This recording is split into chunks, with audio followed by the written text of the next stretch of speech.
Assalamualaikum warahmatullahi wabarakatuh. Perkenalkan saya Robi dan teman saya.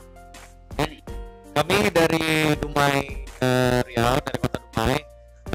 Sengaja datang ke Pekanbaru itu sebenarnya ingin mencari tempat makan yang lagi viral.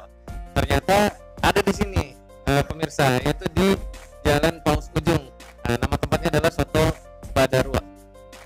Masya Allah, luar biasa ya. Ini dia sampai kering. Guys, luar biasa, rasanya enak sekali, pas. Ini sotonya mengingatkan saya akan masa kecil saya, di mana dulu pernah makan sebuah soto tuh.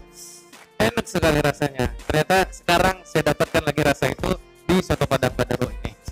Nah, lokasinya di Jalan Paus Ujung, Kota Pekanbaru. Bagi saudaraku yang nanti mampir ke Kota Pekanbaru, silakan singgah ke Soto Padang Badaru ini. Selain itu, bukan hanya nasinya saja yang enak, minuman ini juga rasanya luar biasa sekali. Mungkin Anda juga pernah dengar yang namanya teh tahu buahnya dan teh tahu apa. Nah, ini sangat berkhasiat untuk kita laki-laki. Ya, apalagi buat yang mau keluar kota nih, cocok nih. Bisa disedot. Itu kan punya saya, Pak.